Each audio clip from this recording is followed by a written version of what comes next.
Good morning, everyone. My name is Dr. Klinge. I'm from Brown University, Rhode Island. I have to say it's a real pleasure being here and spending those few days with you at the Learning Conference. I always learn a lot and enjoy the company. So Lara Bloom had asked me to give a little bit of an overview of the neurological symptoms and manifestations in EDS, and address the subject of how they pertain and relate to the EDS, and give you some of the understanding of those. And certainly, I'm not covering all neurological aspects because I'm standing here as a neurosurgeon, and I will focus, of course, on those aspects that eventually need to be addressed with neurosurgery. And when I thought of, okay, managing problems or managing symptoms is first and foremost of all understanding them.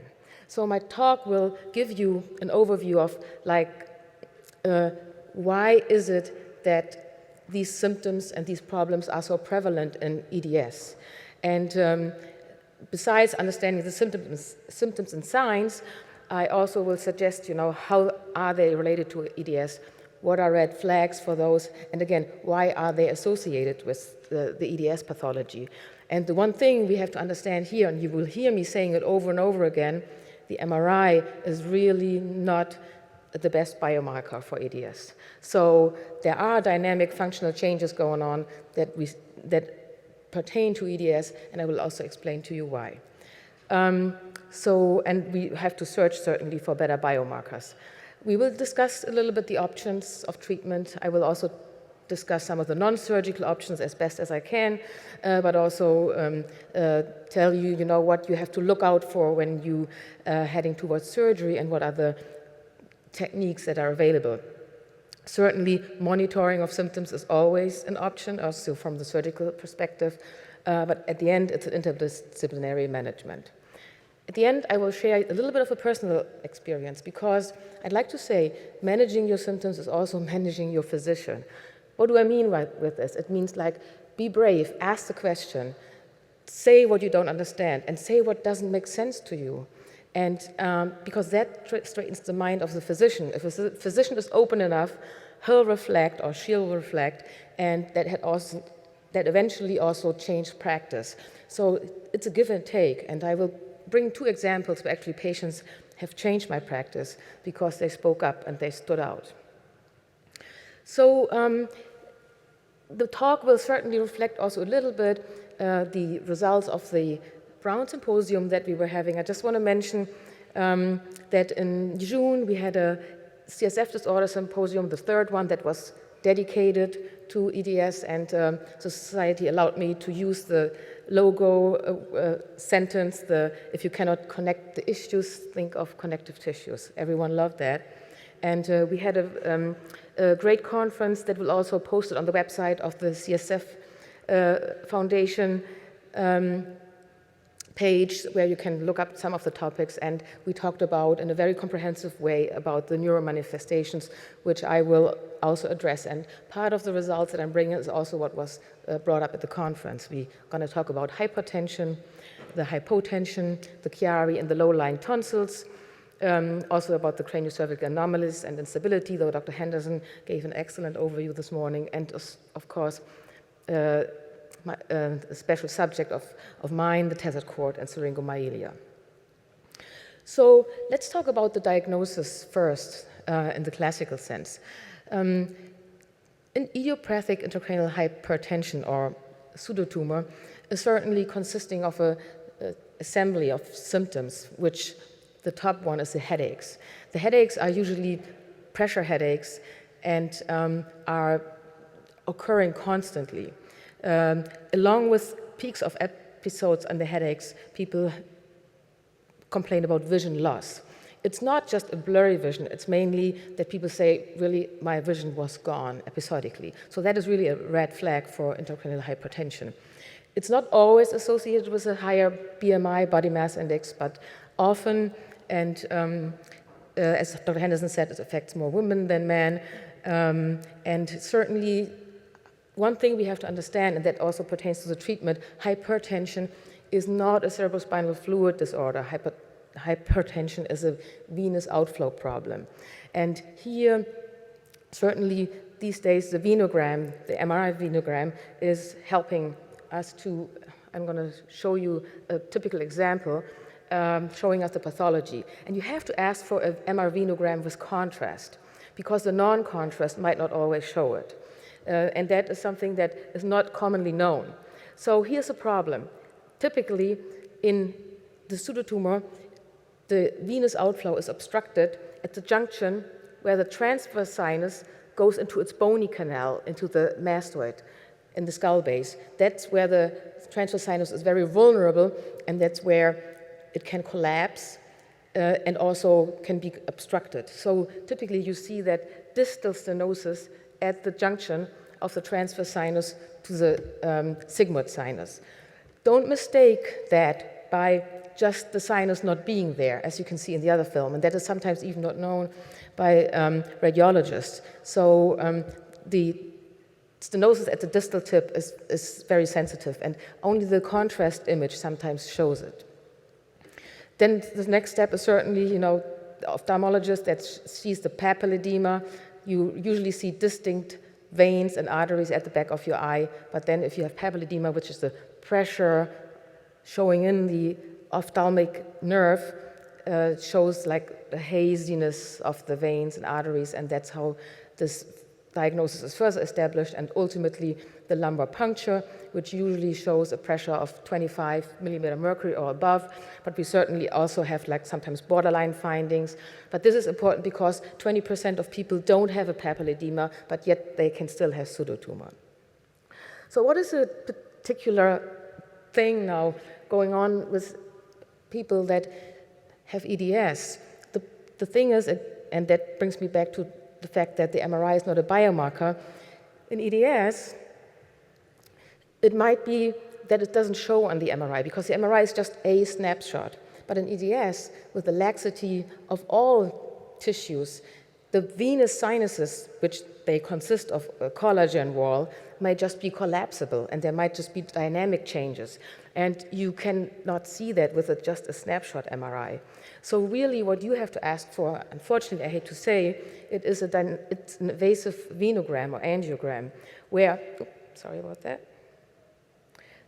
where only the invasive study where you inject dye into the veins and where you ultimately put in a catheter, an angiocatheter, that goes into the transverse sinus and then measures the difference between the venous pressures between the transverse sinus and the jugular sinus can show you the dynamic obstruction.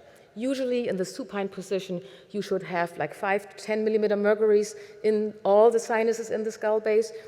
And if you have and the gradient between the transverse sinus and the jugular sinus should only be 3 millimeters mercury, but if you have a functional stenosis, the gradient is more than 8 millimeter mercury, and that is not seen on the MRI. So think of that and be mindful of that and go for that study if you are really concerned. And certainly the red flags are episodes of blackening eyes and episodes of vision loss, which should be concerning. So let's go to the next subject and talk about the hypotension.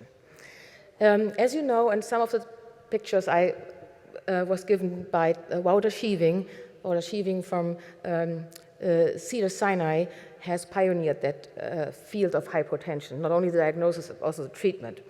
I'll go quickly over it. So again, headaches is the main symptoms, but here the orthostatic component is important. The headaches grow as the day goes, and usually the headaches occur when you are upright. And that pertains to all the other symptoms that are associated with it, which is the neck pain, nausea, vomiting, hearing loss, tinnitus, light and noise sensitivity, but also you can have cranial nerve dysfunction, often dysphagia and trigeminal pain from the sagging of the brain where the nerves get stretched. And these symptoms certainly can be very devastating. I like to say that certainly there are various types of CSF leaks that cause hypotension. These are myelograms that show that sometimes it's just like a wide dural sac at the base of the spine, sometimes small meningeal prolapses along the nerve roots, almost look like Brussels sprouts, and sometimes it's just like the distance of the dura and the leak. But what is really important, besides showing it in the spine, which you can see here with a myelogram where the dye goes out of the nerve sleeve, you also have indirect signs in the brain MRI. Again, a brain MRI with and without contrast is important. Don't go just off the spine films, and if someone tells you we don't see any leak in your spine, don't take that for granted. The brain MRI sometimes shows subtleties, because in 20% of the leaks you cannot see it on the MRI, and we'll show you in a minute why that is. But real quick, to go over the signs, you can have sagging of the brain, you have like fluid collection at the surface of the brain, so-called hygromas. You can have the chiari, the sagging of the tonsils, and as Dr. Henderson mentioned this morning, like when you give contrast, the meninges, they lighten up, because from the intracranial hypotension, from the low pressure, the veins want to compensate the loss of volume in your head, so the veins are all enlarged and swollen, and that's why you have high contrast enhancement in your brain.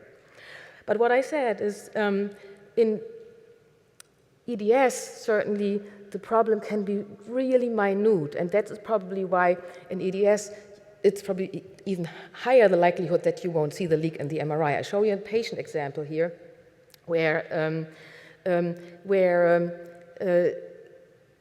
when it was on the occasion of a telecoil surgery, where when you look at the spinal dura, you see that little blub here. That is just a tiny, tiny arachnoid prolapse. That is probably just a millimeter, and that is seen under the surgical microscope. That is something that you cannot see with the MRI. And certainly it might be also so minute with the leaking that you won't even not see it on the brain MRI, and you won't also not have all the indirect signs that I was just introducing to you. And so consider these arachnoid small prolapses, and that makes a diagnosis certainly more problematic, and that's probably why more empiric blood patches should be done if there is a clinical concern of hypotension. So what I want to say here is that not only consider these minute changes in the arachnoid, but also consider CSF pooling in the lax dura that you have in your spinal cord. So the pooling and the widening, the dural ectasia might also be, even more so in EDS, a problem that causes symptoms of hypotension. So that is something that we have to be mindful of. So, of course, if you have orthostatic symptoms, and here certainly POTS is a big confounder, but think of leaks. Very important symptoms is that people with leaks, they cannot tolerate any shaking of the head. It's debilitating. Even a little shaking causes the symptoms that I was alluding to. But anyways, it is not surprising that CSF leaks are prevalent, and I want to show you here that that then when I not even did a lot, that little arachnoid prolapse just bursted and the dura has a tear. So that is another example from an intraoperative. I'd like to show that because actually a patient asked me if I have ever seen that, and you cannot believe it, these two findings from the last year. So another example here where hopefully you can see it. So here's the dura after opening of the spinal canal, and you see that like this little dot here, and then a little bit bigger. This is the spinal dura, just a little blurb here, and then when I opened the dura, you could see here it left that hole because the arachnoid was then pulling in. So this is a real deal, and we have to see what biomarker we can have for that. So let's go to the chiari in low-lying tonsils. Certainly, it's now more generally accepted that we are no longer necessarily going by the 5-millimeter tonsillar ectopia. We understand that spinal fluid dynamics at the skull base might also not only be derived by the tonsil, but also by abnormal craniocervical angles, as Dr. Henderson mentioned this morning, but also by another thing that I was going to introduce to you in a minute. Real quick, the two things which are new about the chiari is that not only are we more mindful of brain symptoms in the chiari, we are also mindful of the cognitive problems in Chiari. The cerebellum is not just a motor organ. The cerebellum, probably due to structural changes in the cerebellum, can also mismatch with its projections into the frontal and temporal cortex, where we have our memory center, and that can also cause cognitive symptoms. So if we're all talking about brain fog and Chiari, that might not just be like a generic brain fog, that might be, in fact, a distinct cognitive dysfunction. And a year ago, we also had a Brown Symposium on Chiari and cognition. But anyways, what is also important is that we always look at the sagittal image in Chiari. Sometimes, as I said, it doesn't look so overwhelming in terms of how much the tonsils are actually extending into the spinal canal. What is important, we should also look at the level of the foramen magnum, because that's where the money is. That's where the fluid circulation is disrupted. And what I'd like to show you here, this is the axial T2, where you have a good shot, a good angle at the base of the skull, at the foramen magnum. And you can see sometimes, even if the sagittal film doesn't look too overwhelming, you see the fullness at the foramen magnum. You see the brainstem here, and then here you see the tonsils, forgive me, and it's full. There's no room for spinal fluid. So we also should be looking at the fullness of the MRI, and I keep looking into it more and more so and see the distant difference between what the sagittal MRI and the axial MRI shows. Think of that. And then what I just said earlier, what is probably, in terms of why Chiari symptoms are so prevalent in EDS, what probably has been overlooked is another ligament that we hadn't been talking at all so far. Dr. Henderson, of course, rightly so, was talking about the ligaments that make the angles so bad, where the skull base pretty much kinks over the cervical spine, but there are also ligaments in the back of our head, the so-called myodural bridges. What are those? So the myodural bridges are like ligamentous connections between the neck muscles and the dura at the base of the skull. So what they do is, with all the movements that we do, if I say no, if I say yes, they work with me and they tend my dura up so that my dura is not folding or like kinking, so that my spinal fluid circulation is maintained while I'm doing fancy head movements. So what happens, think of the myodural bridges being lax with EDS, you don't have that mechanism. So with any movements, the dura is folding, kinking, and that causes Chiari-like symptoms. So that is something that is certainly a research basis, but hopefully we will look into those more. And that is probably why you don't see it in the MRI. Of course, the other thing, what you know, I'm not telling you any new thing, is that the differences between the supine and the upright MRI. Certainly with laxity of the tissues or with anything going on in the skull base, the upright MRI is probably the better biomarker, because with gravity you can see the real deal.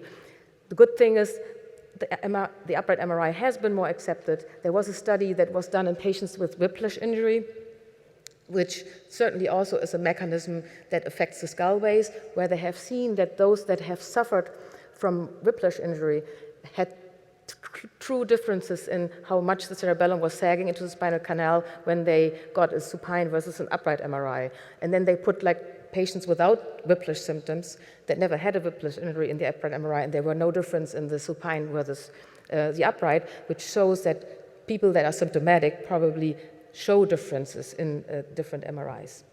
So that is that.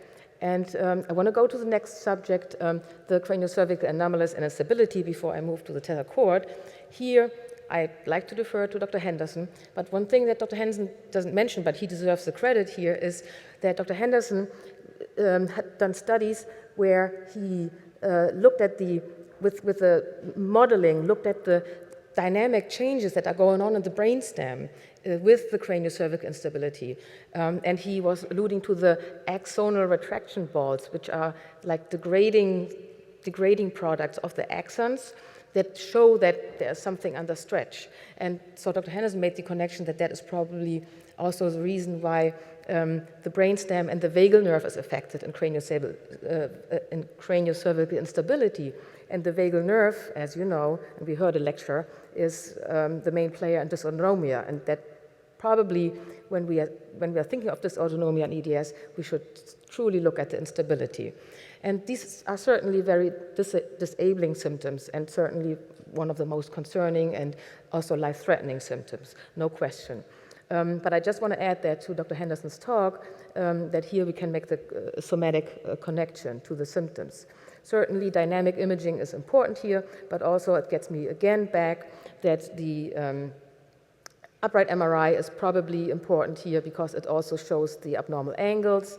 And here the dysautonomia and the craniocervical instability is a problem that has to be tackled. Coming to the tethered cord. So here we are even more into MRI not showing anything. So as you know, tethered cord is usually understood as the stretch of the spinal cord by something that is pulling at it, which we call the phylum. What is the phylum? So the phylum is a structure that was once embryonic spinal cord. When we are embryos, we have a tail, and then the tail goes backwards, and then the tail is then basically what was once spinal cord, embryonic spinal cord, and it's just an appendix now, a dead structure. But if that process goes wrong and there's still a lot of leftover junk in the phylum, then the phylum can be abnormally tight and abnormally structured and can pull at the spinal cord. And that's what causes tethered cord syndrome. The pathology probably is, besides the stretch of the nerves, also the blood flow circulation is impaired in tethered cord by the stretch. The vessels that go into the spinal cord are stretched as well, and then you have problems with blood circulation in your spinal cord, almost like a stroke to the spinal cord, and that can cause the problems. And usually the tethered cord is identified by what we call the triad, comprised of bladder and bowel symptoms, the uro, symptoms in the legs, numbness, paresthesias, weakness, pain, aches. That's the neuro component. And then, of course, spinal deformities, scoliosis, kyphosis, and leg deformities. That's the ortho component. So if you have symptoms in this triad, then think of tethered cord. But now, here comes the problem. To me, it's no longer a surprise that tethered cord is often not seen in MRI, because if you think of tethered cord in the phylum being embryonic spinal cord, that doesn't necessarily need to be like what we classically want to see, a lot of fat in there. It could just be dead cells, dead neurons, dead structures that are leftovers from embryonic times. And they cause trouble, but you don't see those on the MRI. We don't have an MRI for this. So that's why probably the occult tethered cord is so prevalent in EDS, because with the process going wrong, and it might be a genetic component, you're not surprised that occult tethered cord exists. And another thing that explains, probably based on our studies that we were doing histologically on the phylum, why tethered cord might be more prevalent in EDS is the abnormal collagen. I kept talking about that 3 years ago, but that this might be a problem because the phylum also consists of collagen, but the histological data, now shows it real clearly in that, sorry about that, we looked at the collagen in the phylum with electron microscopy, and we compared people with occult tethered cord syndrome that were diagnosed with EDS and those that were clearly not diagnosed with EDS, and they weren't having any criteria for the hypermobility spectrum. And what we saw that in the EDS population, there's a higher prevalence, shown here in green, in collagen abnormality, corkscrew deformity, disintegration of collagen, the collagen really disorganized, and that gives you a bad phylum. And then it doesn't matter whether it's lax or tight or loose, it's a bad phylum. And having a bad shock absorber, which the phylum is to the spinal cord, doesn't help. So here I like to make the connection, and certainly, hopefully, we can come to the final conclusion.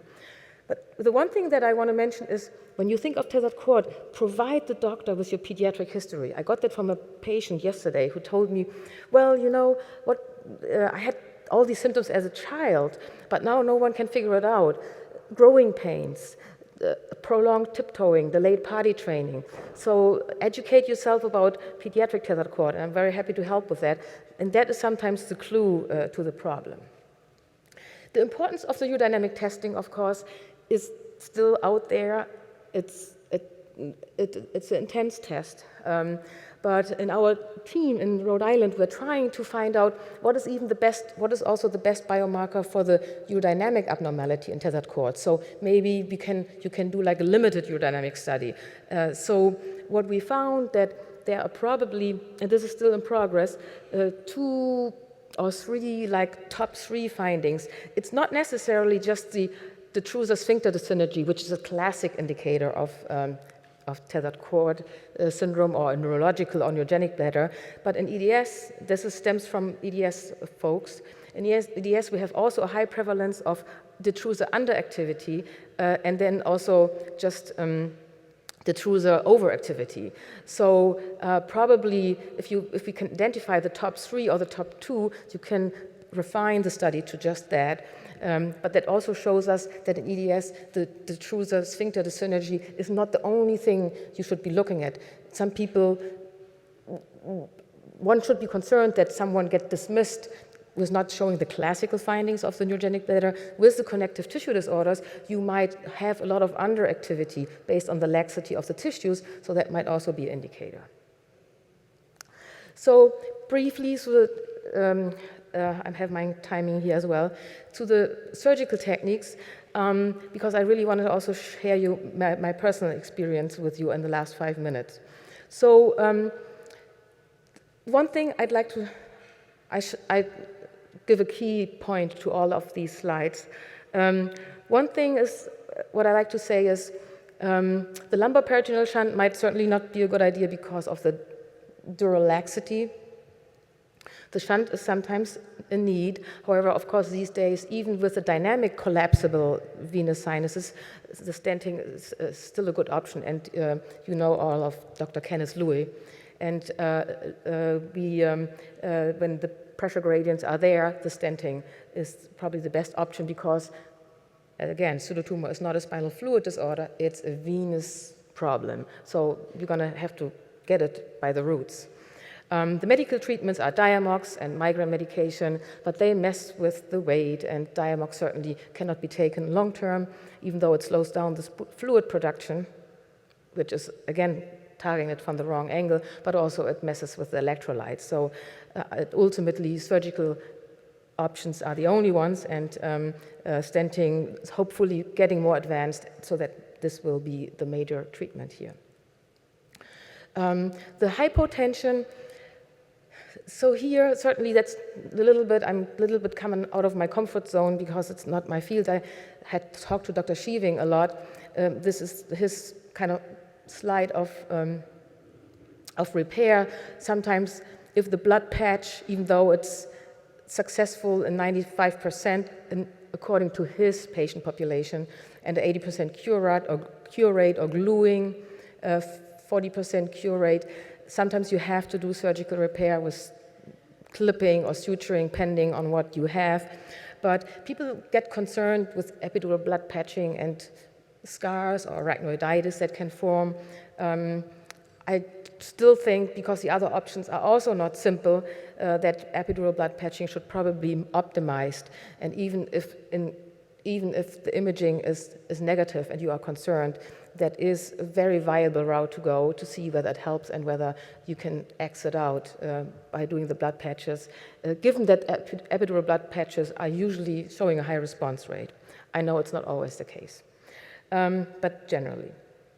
So talking about the Chiari, you are certainly all familiar with the technique. What I like to say here as and I always teach the medical student that, so what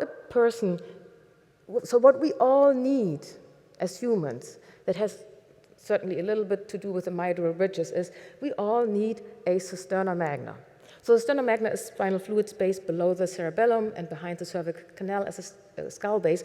What that does, it allows the CSF pulsations to speak to each other, and it synchronizes the pulsations of the spinal fluid between the cranium and the spine. So if you have a chiari or loose dura and it's obstructing that flow, the spinal fluid circulation in the spine versus the cranium is not synchronized anymore, and that gives you the symptoms probably. So when we do the chiari surgery, we reconstruct the cisterna magna, and you can readily see right away that the pulsations are synchronized. Physical therapy is certainly an option, and physical therapists have spoken on this conference, and they do a great job with mobilizing fluid function and fluid circulation at the skull base. The same is for tethered cord. The craniocervical anomalies, I don't have to touch this. I just want to say that certainly here, if it comes to severe symptoms, that what Dr. Henderson mentioned with swallowing deficits, severe dysautonomic symptoms, and also brainstem symptoms, certainly the surgery is a viable option because the symptoms can be life-threatening and you get the skull base into alignment. Coming to the tethered cord, certainly here, through a small approach to the spinal cord, usually because you have the interlaminar space, you can sneak in between the lamina to find the phylum. There's not a lot of bone removal necessary, in my opinion, and which is favorable.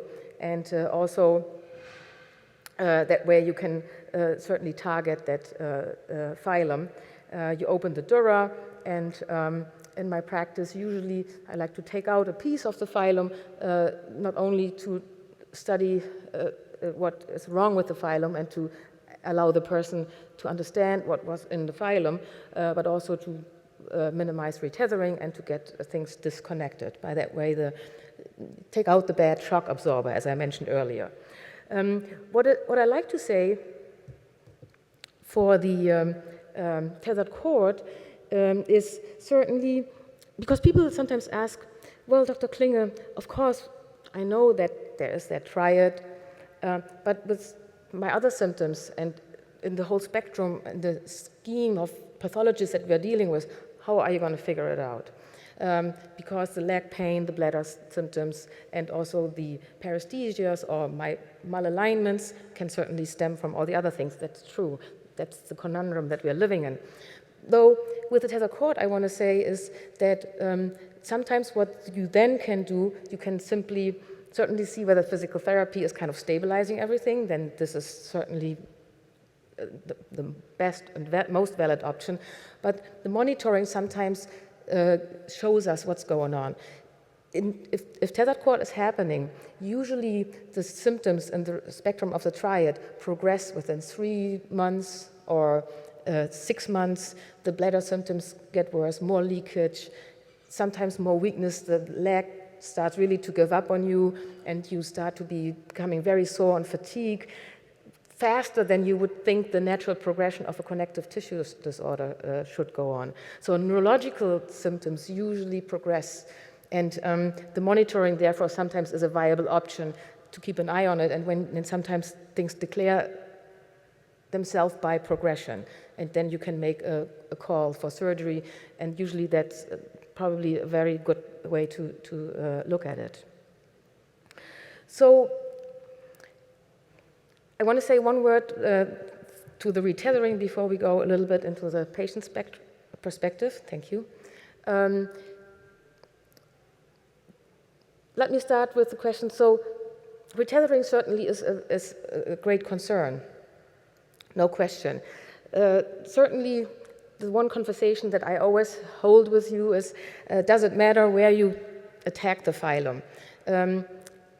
Scientifically, that is not really put to any evidence, but as a pediatric neurosurgeon, I want to say that certainly having the lifetime in perspective, you want to minimize the chances of retethering, and pediatric neurosurgeons came up with maybe it's better to attack the phylum higher, because the phylum, higher meaning like going at a higher level in the lumbar spine, to be leaving just a little phylum behind, because if you think of the phylum as a structure that likes to attach to dura, if you go low and you leave too much phylum behind, it might reattach faster. So it could potentially matter, and it makes sense to attack the phylum a little bit higher, certainly not too close to the spinal cord, but I'd like to show you that one picture here where, I don't know whether you can see it, that was a L2-3 laminectomy, and then here's the tip of the conus, and you can see like a little small, like tiny phylum just being there, but in the middle of the spinal canal, evidencing that there's no tethering. But what is also causing tethering is a scar, the arachnoiditis, or a pseudomeningocele, where then that is something where the post-op MRI is really important. Usually after 3 or 6 months, a post-op MRI should be done to assess the surgical site for these things, to make sure everything has healed well, because then one would not be surprised if there are residual symptoms, so a surgeon needs to address this. The arachnoiditis would be a problem if the nerves are clumped. This is a T2 image where you see the cauda equina, you see these little dots, they look nicely distributed, evenly distributed. That shows everything has healed well. There's no arachnoiditis, we are good. And certainly also pseudomeningocele would be like the prolapse of the meninges and the nerve roots going out that need to be surgically repaired. So retethering symptoms, or symptoms that remind you of retethering, certainly mandate to look at those things. But the immediate post-op surgical slide should, or immediate post-op MRI or an MRI after 3 to 6 months should certainly rule these things out. So let me share you my personal experience. So you know that Dr. Maitland asked me to look for the mast cells in the phylum. That was a couple of years ago. And I might have told you already or in some of my talks, and we did. And we found them in the phylum. She even asked me to do the CD117, that's the marker for the activated mast cells. You can see that here in an example of the phylum. Here are the guys in the phylum. That is a phylum sample. That's toluidine that stains the mast cells. See those 3 guys here? And then the CD117 is positive. We found them, and we see them again and again. We don't know how the mast cells had gotten in there, but you can speculate that the phylum, being embryonic spinal cord, in the embryonic times was stemming from the ectoderm, which is skin versus nervous system. So maybe if you're born with a connective tissue disorders, your mast cells are already getting in there. So that's speculation, not science, but that makes me thinking. And certainly it's very exciting. So we looked at the mast cells, but usually in the occult tethered cord, because in the occult tethered cord, we look at the histology because we want to understand what's happening in the phylum. So I had a patient who was also diagnosed with tethered cord, with EDS recently. She hadn't undergone all the testing for the mast cells, activation syndrome, POTS. She just knew she had EDS. But then someone did an MRI because she had bladder symptoms, and she had a, let me say, like a classic tethered cord, big lipoma, fatty phylum. So she needed the surgery. This is just showing, you know, like here are the cauda equina. You see here that yellowish, that's the big lipoma she had, and then here all the lipomatous nerves coming out that needed to be resected. And I didn't send her lipoma for mast cell staining. So 3 months later, she called me, I have a terrible rash around my incision, but not just around the incision. It's going around my chest. Dr. Klinge, can you please look at my mast cells in the phylum? And I said, well, you know, the phylum is not the biopsy for mast cell activation disorder. And but she asked me to do it. I went to my neuropathologist and said, look, we're going to have to look at her mast cells. And he said, oh, Dr. Klinge, you're just so much, or too much. So I said, please, Ed, look at the mast cells. You know the answer already. A lot of mast cells, CD117 positive. He even created an addendum that you can see here where he said, you know, positive CD117. Other markers were not positive, but activated mast cells. And I called her, and well, I knew they were going to be in there, so she was not surprised. So a patient asked for that, and now we're advancing the research on that. So I had never thought, you know, of expanding, you know, that part of my practice into really looking at the histology of the phylum. And there's so much into it. Now we are also looking at the histology of the phylum in other species to understand the translational aspect of that. So that has opened up, you had opened up a whole new field of research, I have to say. And I thank you for that. I have one more slide about the other one. So when I started treating EDS, I kept telling patients, you know, your dura doesn't look all too bad when one does the Telecoil procedures. And you know what we always do, we close it up nicely, the surgeon has to do a good job, and then we ask the anesthetist to do like a Valsalva maneuver, so putting pressure on the breathing tube that increases the intracranial pressure. So then when the surgeon has closed up the dura, and the dura expands, and there is no spinal fluid oozing through the suture lines that were just made under the surgical microscope, then you say, great. So you dictate in your up note, Valsalva maneuver with no CSF oozing, and then you know you're not going to have a spinal fluid leak. That didn't work well with some of the patients. And when I then went back, had a leak, there was like a little kind of widening at the suture lines, despite, you know, really robust closure. So now, what I often do, and I'm probably going to do it more than I had done it in the past, do a little bit of an autologous fat graft. What is that? There's always a little fat under the skin, no matter what, and you can do like you can take it from there, and you can cut it in little pieces, and then you, with tonsil glue, you put it on the epidural space, which kind of gives a little bit of an extra seal. Fat graft is a very standard technique that neurosurgeons use for skull-base leaks or other leaks in the CSF, and why not being proactive? Because it adds not a lot of significant time, it can only add benefits to the procedure.